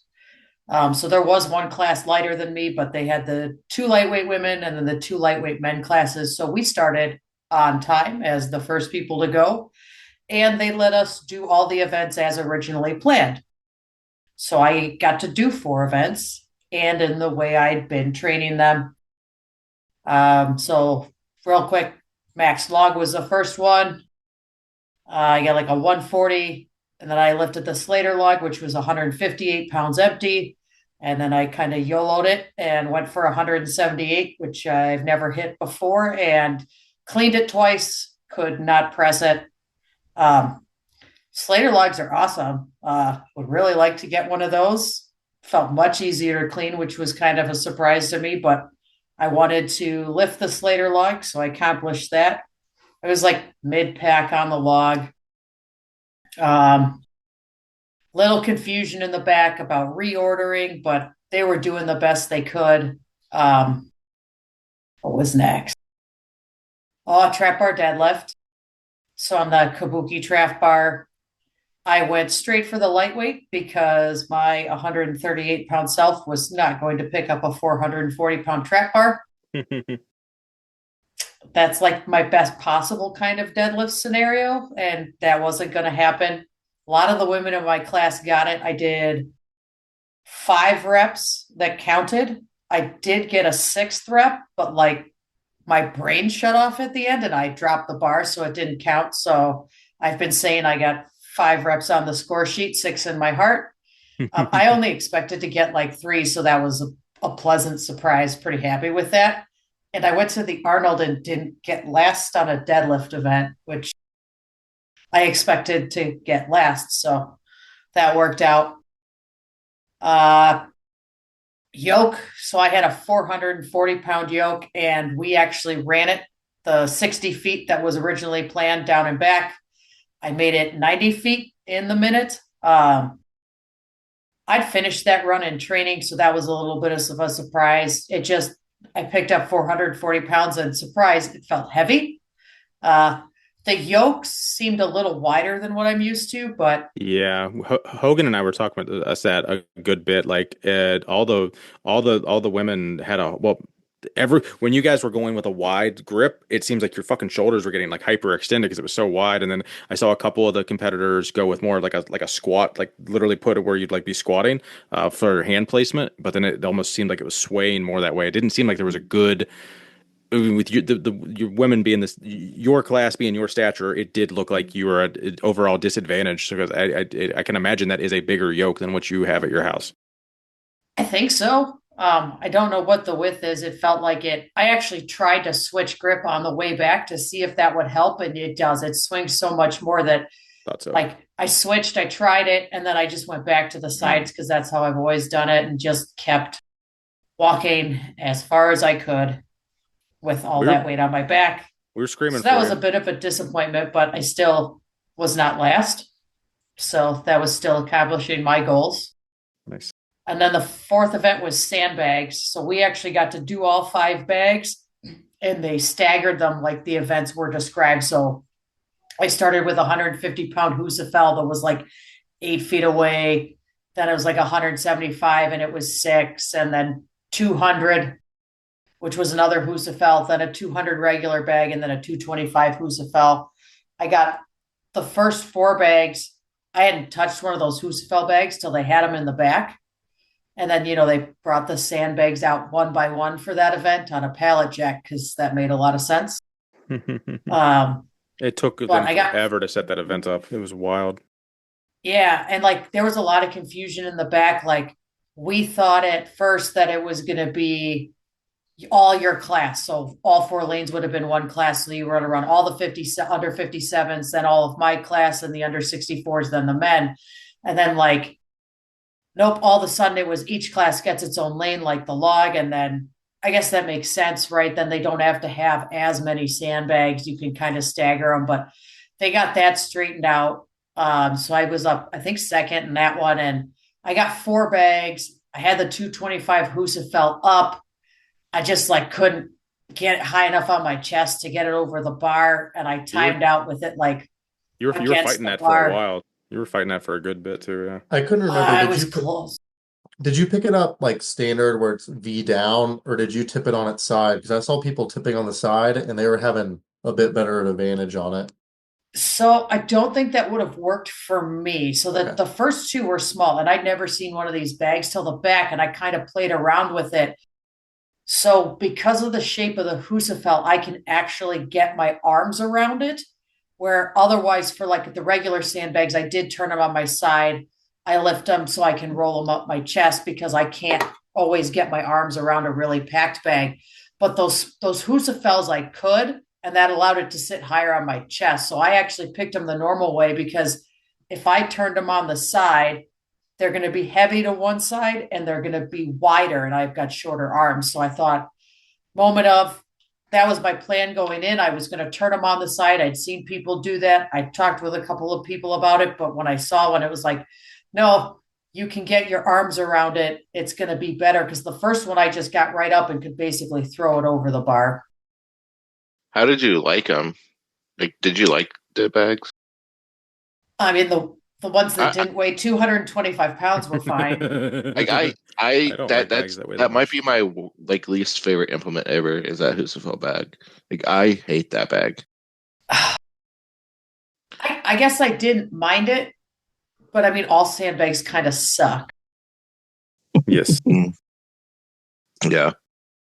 And I Yeah. hate deadlifting a lot, so I could generally pick up and run a sandbag or do something with it. So you could tell they were new. That's like the only thing that I had. Like I didn't get hurt. Everything felt good, except I was really tired. But like I did get sandbag burns on my forearms. Yeah. But that's pretty standard. They weren't wet, so that was a plus. Yeah. I did But yeah, it notice was when Hogan and I were watching the lane on the right, I thought it was perspective that the yoke looked like it was offset. Like the cross member of the yoke was a higher set on one side and lower on the other. And I think when Hogan was at the bathroom, I did see someone actually like this was like mid, like after like half the class already went, they did lower it on one side, so it was off. It was at a slight angle for like however many people went through the first few rounds because I was like, fuck, I knew it. So that's just. interesting. But that would have been the one on the. So I think you were, yeah. So that would have been the one on the right. You repeat on the one on the left, I believe, because you were Yeah, I farther was away into from me. Yeah.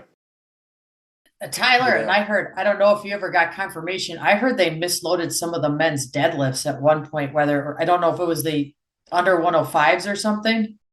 I don't think so. I think people got confused because they had 55-pound I've- plates instead of 45 that like looked exactly the same. So I think some people thought there was less on the bar when there wasn't because they had 55s. But yeah, I mean, but we were through two events, and I noticed we were already an hour over at that point. So Yeah. they were trying it, just, I think they probably needed some more volunteers and a little more coordination on setting up the events. Cause like you said, the sandbag took forever to set up. Yokes kind of take a while, but I think that I felt like they rolled through the yokes pretty quick. Yeah, the yoke didn't. Your class yoke did seem to be the quickest thing out of the three events I watched. But yeah, it was cool to see the crew in the crowd. I had my brother-in-law, my sister, my dad, my husband were there, but then I saw you guys in the crowd a couple times. I saw Big Kevin because I'll always come out of the back during events. One, because there's not a lot of space back there, especially as all the other weight classes showed up. But I got to see some of the crew in the crowd, which was cool. And then you said you were there for most of the events, and I never expected that, so it was kind of cool to go do the big show. And it's I do know a few people around. I knew a few of the other competitors, and I could looking for Massonomic shirts in the crowd and having fun. That was a good, cool thing this weekend too. It's because like anytime you walked around someone, you saw someone wearing a Massonomic shirt, there was always like, "Which are you crew?" I know Antony did that a couple times when I was with him, or we definitely had that experience as a group because Antony, Hogan, and I were kind of a trio there at least day one, kind of walking around, just sticking together. And we ran into a lot of people we had not known before, so it was just cool to have that Massonomics effect. And did you have another event too after the bags, or was that the end of the day? I can't remember. Nope, it was just the four. So for Okay. my class, it was top six would have made finals. I didn't really have an expectation that that was going to happen. I mean, all four of my events went pretty much like how they had in training. I wasn't hurt. I had a good training block. I did what I thought I would do. I was tired enough that I had to lay on the floor for several hours afterwards. I saw So that picture. I think that was realistically for me, I think it was about a best case scenario day, which is what I'd hoped to have because I had done Strongman Corp Nationals a couple years ago and slipped all over the floor and done a couple dumb things and was kind of like, well, I think I can do better. I'm not going to be like do better to win, but I could do better. And that's what happened at the Arnold for me is it's like on my best day, this is where I'm at, and that's fine. Well, that's awesome. I'm glad you got to compete at that higher stage. It's really cool. That is pretty Especially dope. You know, well, I mean, we all watched your show. We didn't watch Tyler's show. So who was the big winner that weekend? I guess, right?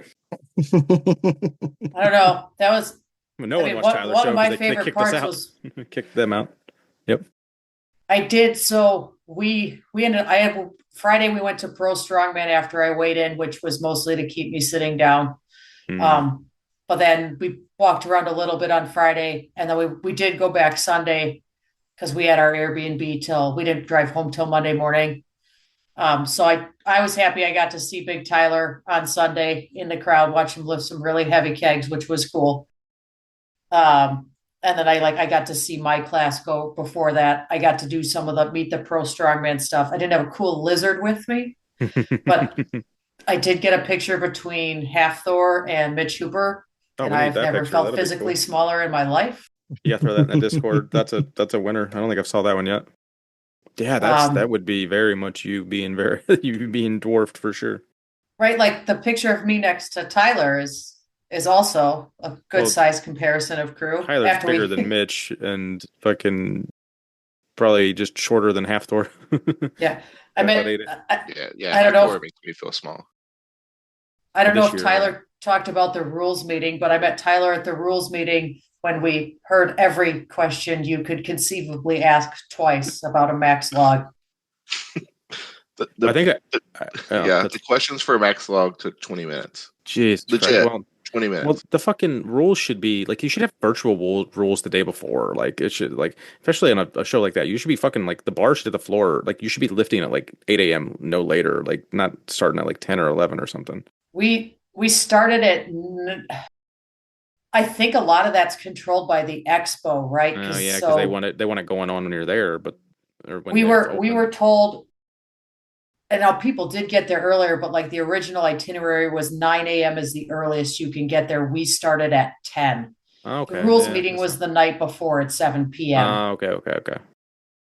Surprised they didn't kick you out during the fucking rules meeting then. Well, it was in a conference room upstairs. Yeah.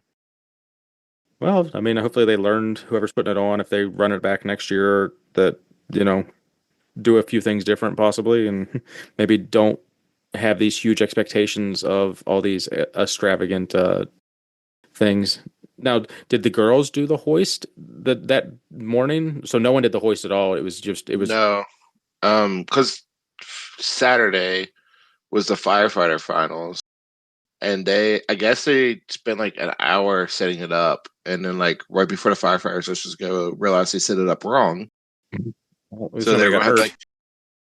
So they were going to have to like take it back down and like put it back up. So then like no one did it. Like they just scrapped it for the firefighters too. Okay. So no one did the hoist at all. Well, we'll always have that meme of you, so that's all that really matters. Did you anything else memorable for you for the overall weekend, Katie? Kind of just the Arnold, hanging out with the crew, the Massonomics booth, all that. Anything you want to touch on? Yeah, so in addition to Strongman on Friday, I popped out a men's deadlift for a little bit and went to watch some of the high-level women's weightlifting. So I got to see Maddie Rogers and Mary Tyson Lappin. And then later on Friday, we were walking out. We walked past a booth, and there's Maddie Rogers standing there for a meet and greet with No Line. So I got to meet her. That's a much more like normal sized person in comparison to me, little different scale than say half Thor. But no, it was interesting. My family had fun. It was cool to be able to be competing in that kind of thing that kind of dragged everybody out. My husband got his first Massonomics shirt, and Which my one? brother-in-law is now in the crew. Whoa. So, Dun-dun-dun. That's awesome. so he joined the crew after one day at the Arnold, finally, after several drink spotter Christmas purchases. That's great. We got to go check out the Rogue store, and now I want a fancy belt squat functional trainer rack that is a little too tall for our garage. That thing was so cool it's so cool. They've added some things of that. They've really upped it. So at the rules meeting, you said you were standing next to Tyler. That has, do you guys have any pictures together? Because like that needs to be, without going into like, there can't be too many people bigger. I don't think there's any crew larger than Tyler, and there can't be very many smooth crew that are body weight smaller than Katie. Yeah, Like, so that you guys couldn't be on the farther end of the spectrum on that. I love it. Yeah, I've got one. And then let's see what else. The one other thing I wanted to touch on, it was also a funny thing that happened at the booth. When we were selling shirts and whatnot, we were always asking people if they wanted a bag. And some people didn't know if they wanted a bag or not, or didn't. Regardless, so basically they had thousands of black bags that they were, prepped and ready to give out with, if you bought a couple shirts or whatever. And at some point, I think Tanner might have been talking. I don't think it was a direct conversation with me. Like there's 3 or 4 of us in the booth. It's kind of tight. So like if you're talking to someone, you're kind of hearing the other conversation. And Tanner's basically like, I've asked like 100 people if they want a bag, and I don't think any of them understood what I said because he says beg. Yeah. Like he literally, like he's self-aware that he says beg, and they don't know what the fuck he's talking about. And that line, like it broke me. I was like, oh man, like this is like the third wall of the Matrix coming down. Like, that you say fucking beg and you can't change it to even in a sales setting. It's fucking hysterical to me. But I don't know. I was just a blast. I don't know. Hanging out at the booth, it's just good times. Like I said, maybe don't need it for 2 days, but come to the Arnold. If you're listening to this and you haven't come to the Arnold, especially if you're within like 3-4 hours. I mean, fuck, I drove. It was a 6-hour drive, maybe a little over with stops. Like that's about as much of it as an investment I would say put into it. I don't know if I would be big Bryce and drive 21 hours or 16 hours over 2 days, but he made it a whole weekend trip with his pop, so that was cool. But if you're in that 3 to, let's see, if you're in Columbus up to like a 4-hour radius, it's kind of a no-brainer to at least go for one day. I don't know. I think it's awesome, but 6 hours is probably the most I'd put into it. And if I was a 7-8 hour drive, I don't think I'd come. And at that point, I'd look at flights and kind of weigh that out. But yeah, I know Joey had some stuff, so just let's go one more. Anyone just raise their hand or just start talking, and then we can probably close this out in the next few. If anything we missed, any stories that came to you that you've been sitting on that you wanted to share, anything funny, we good? Nah, go ahead, Tyler. Oh, well, I was just thinking, like, one funny thing I got to do was before the pro-am, Lucas Hatton and Alec, his coach, got to put out a video kind of talking about the pro-am. And I was, in a 30-minute video, mentioned once when he read the entire list off of participants. And I just commented, just like being dumb, like, oh, I haven't watched this yet, but I'm guessing y'all picked me for the podium or whatever. And Alec commented like, yeah, of course. And then like after like I got like finished third, and after like I walked back and like he was back there and I walked up to him like, hey man, I told you I was on the podium. And he just like laughed. That's good stuff. That was a good callback I got to do. Nice. So, I mean, how was it going into work Monday, Tyler, and just, turning in your papers?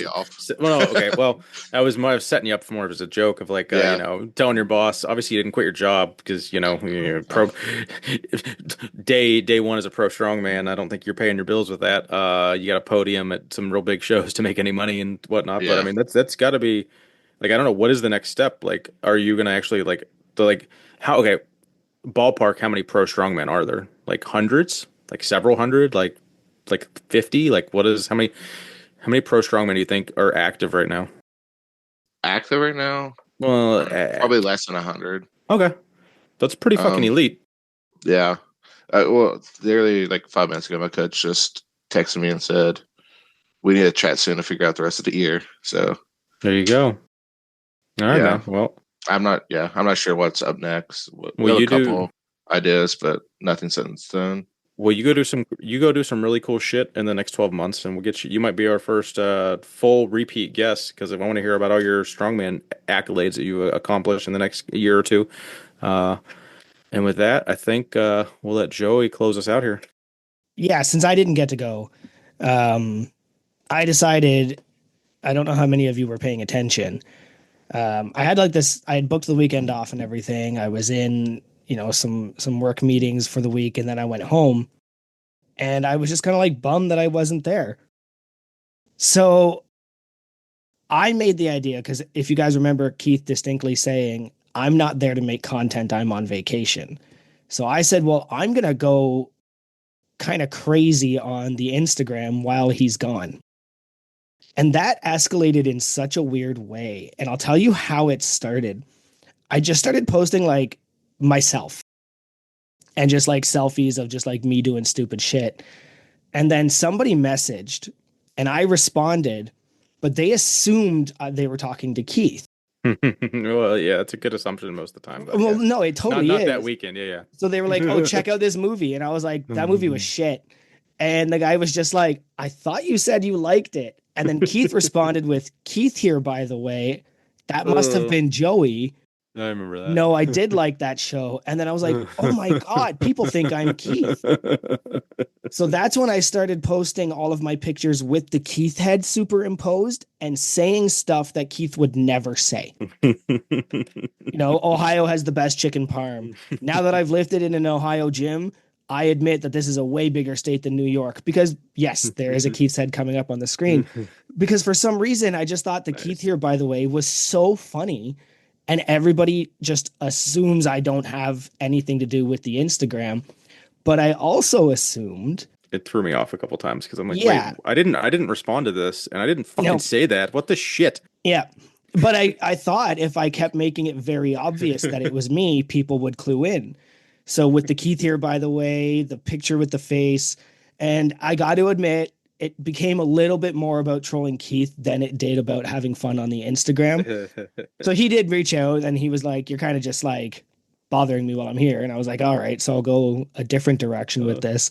The first 60% was good, and then the last little bit, I was like, "All right, fucker! Like, I'm trying to like reshare our former podcast guest and like tag him to the Instagram, and you're just like obnoxiously putting my head on him, and then I'm like, I don't want that." Okay, no, that one was really funny because it was a picture with who was that? It was you, Antony, I think, and somebody else, and then I just put your head on everybody, including. It was like 3 in a row, and I was looking through the stories. No, and I only did that once. I swear it was like 3 in a row. No, but I did it to you and the people in your picture and all the people in the background. Like that took me 10 minutes, and you deleted it on me, you fucker.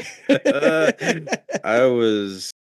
It was the first 3 times were funny, and like the 7th, I was like, all right, I got to put a stop to that. But then Ryan made that skeleton of me. Did any of you guys see? I didn't. I saw, but I didn't. It was supposed to be you. Yeah. Was it actually a real thing in his house or something? Yeah, right? He built that. He put the unpaid and underrated shirt on a skeleton with light up red eyes, and he put like a hat on it and the red beard. And he was like, Joey absolutely zooted in control of the Instagram this weekend. That's right. I saw that. Yeah. So then I just started putting your head on that every time I would say Keith here, by the way.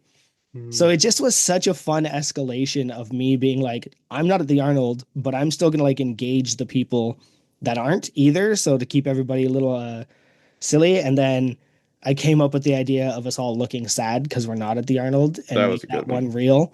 Yeah, that was pretty good. Matt posted without me. And I was like, send me that video. So I got his raw version of that video. I tried to get some past guests involved, and they just, ran out of time or anything because I wanted to post while you guys were still there. But yeah, I definitely had my share of fun while you guys were gone. Nice.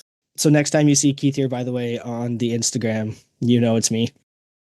Keith here, by the way. Keith here, by the way. I was wondering where that originated from, because like I will say that periodically I know. in the chat. Well, because sometimes, well, I think what it was, I remember now. There was someone that followed our page that was like solely someone I knew in the home gym world, and like he doesn't even know what Massonomics is, and he just gave us like a buddy follow because he saw me tag it on my thing, and then so I was talking to him on that, but he didn't know it was me. I don't think so. Then that specifically when I was like, "Hey, this is Keith, by the way," and then I assumed you read that, and then just thought I was being obnoxious, and then ran with it. So I had a chip on my shoulder the whole fucking time I was reading it, and I was like, No, "This it was motherfucker." somebody sent the fan theories on Severance, and then I was like Oh zero yeah, the there was a Blaze scale, whole. and the guy was like, "I thought you liked it," and I was like, That's "Oh, what he it thinks was. It I'm was Keith." Severance. Yeah, Yeah, he yeah. thinks I'm Keith, and That's you were what I like, don't "Keith remember here, who. by the way," and I was like, "Oh, Yeah, this is gonna be stupid," you're and it right. was. Yeah, That was a Severance thing. Oh, because Severance had a whole fucking thing about the ship. Like the guy was whistling the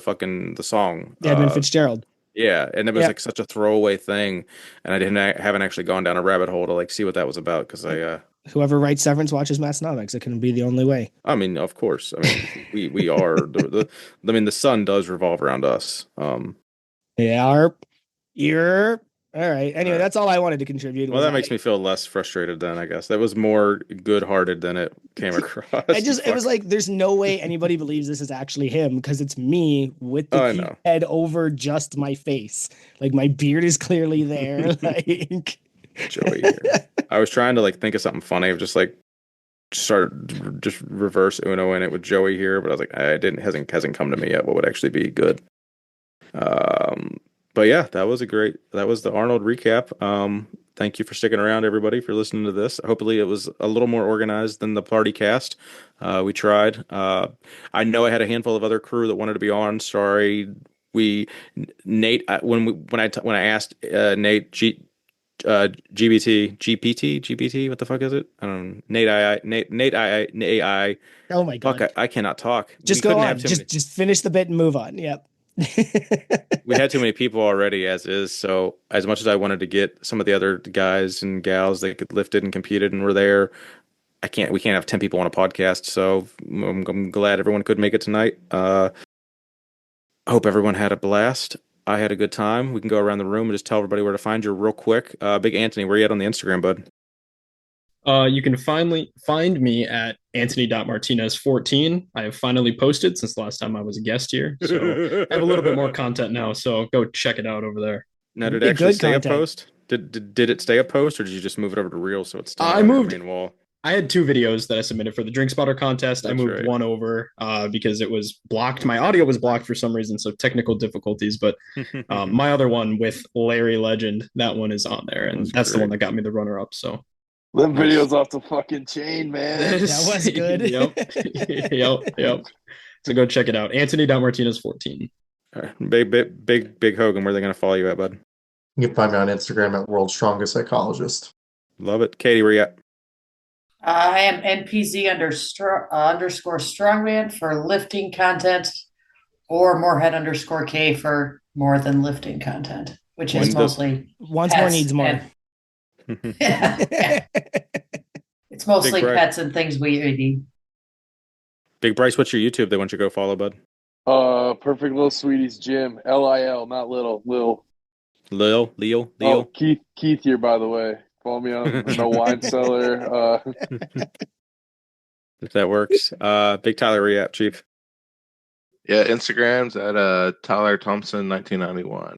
And have you edited your profile to state pro strongman yet? I have not. That might be I mean, I have a lot in my profile, and but I think that was fucking profile worthy. If it's a lifting account. My profile, I edited it to say I got third, and I'm the Totally BZ 2 class strongman champion. Well, I think Yeah. You can only have so many caption or so many characters and there. Characters. I know the IFBB folks. They tend to update as soon as the card's in their hands. So. Well, I don't have the card yet. No, okay, yeah, then it doesn't count. Who is it? Shout out to, I know it's a bad shout out because I can't remember who it is, but one of the crew has like guest number whatever of the Unpaid and Underrated podcast in their profile. So really appreciate whoever that is. Sorry, I can't remember. Mauser. Off the top of my head. Is it Mauser? No. I met Mauser this weekend. That was actually pretty cool. He's a good dude, and he's like, I knew he was from West Virginia. I didn't realize he actually like lives in Morgan. He lives in my town, which is kind of cool.